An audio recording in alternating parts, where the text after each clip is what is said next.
Hey, welcome back. Riggs here. How you doing? Hope you're doing well. Have a quick little tutorial episode today. I'm going to teach you a very simple little redstone circuit. I promise it won't hurt a bit.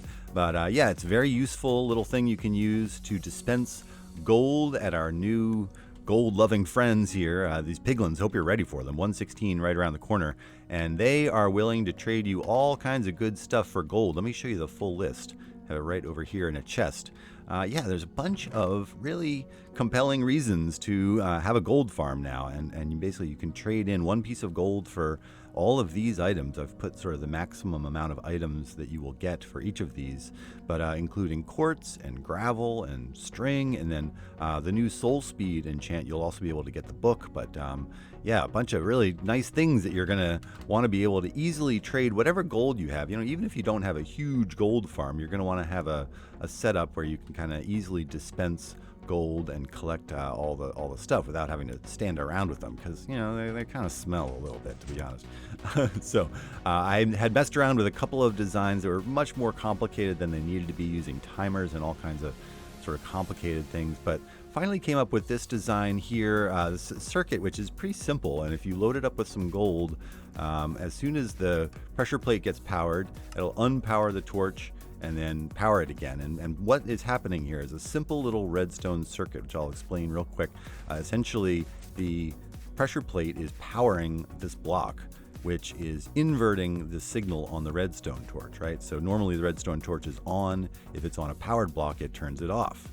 As soon as that gold is removed, it's going to unpower the block, which will power the redstone, which is going to send a quick little pulse into this dispenser. So yeah, let me just show you. Click, and then it basically turns it on for a second, and then it turns it off, and that dispenses a new piece of gold for the Piglin. So let me show you two different versions, very similar but slightly different. Essentially, either they're going to be standing on top of carpet or not on top of carpet. And when you push F3B, you'll see the hitbox, that changes kind of where they are standing significantly. You can see this guy is a little bit taller than this guy who's down in the hopper. So slightly different versions, and there's some fiddly things you'll have to do in survival. I'll show you. But these are the materials you'll need. A dispenser. This can be any kind of pressure plate. It doesn't need to be gold. It just sort of seemed fitting. Block of netherite. Actually, no, it doesn't need to be a block of netherite, although you get extra bonus points for coolness if you use netherite.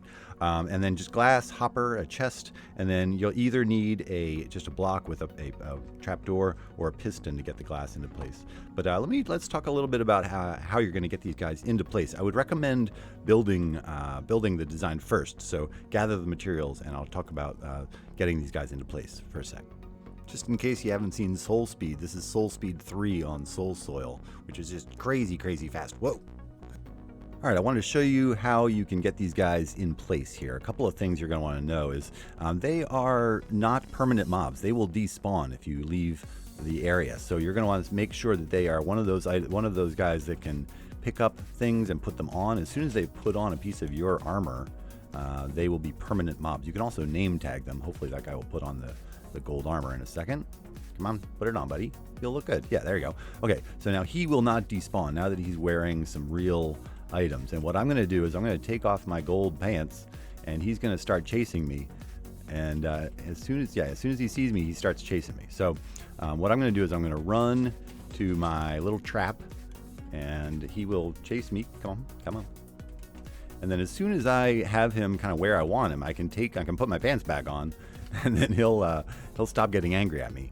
And so I have this little trap door here, which because he's angry, he's kind of running, and he'll run right over that. But then as soon as I put my pants back on, he chills out. Come on, go. He'll walk back into the trap there, and now that he's walking, there we go, he will fall in there. So that works great. But yeah, so now he's where we want him, and I'll show you how we can get him settled in so he can do our trading for us. One tip is to not choose the crossbow guys, because they're a little bit harder to move around. You know, if they're attacking you, they don't just run at you; they shoot at you as well. So choose the guys with the swords, and they're a little easier to wrangle. Even though these guys, your shot is not very good. See, you're not even coming close. See, I'm just too fast for you. Too fast. You can definitely also use the fact that they will chase gold to get them into place. Kind of use a trail of breadcrumbs, except it's gold. and lead them into your trap. That seems to be pretty effective as well. Hoping he'll come on up and see this next one. Come on. There we go. Yeah, see, we used his weakness for gold against him, and he went right into our trap. All right, let me show you how to build both versions. I would recommend actually this version here with the carpet on top of the hopper, and I can show you how to build the little circuit super quick. It's pretty simple, but a solid block, glass won't work because it doesn't transmit a redstone signal. And I put a little helper block there to help me put the dispenser facing outward, and then you put a pressure plate there. As I said, it can be any kind of a pressure plate. And then to get the piglin sort of working correctly, as you see, he's a little too tall. I'm trying to place glass there on top of him.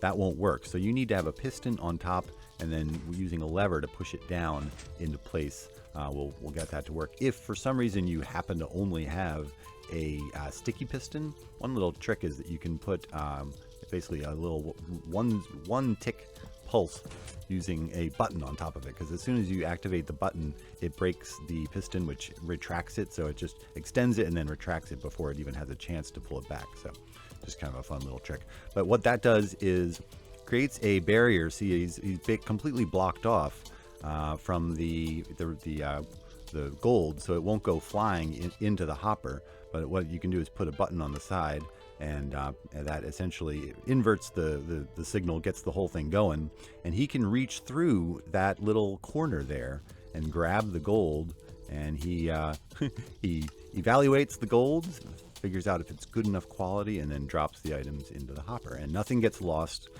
He doesn't throw the items back up onto the ledge, which is a problem I was finding in some of the other versions. So yeah, that is essentially it, and I can show you how to do the other version now.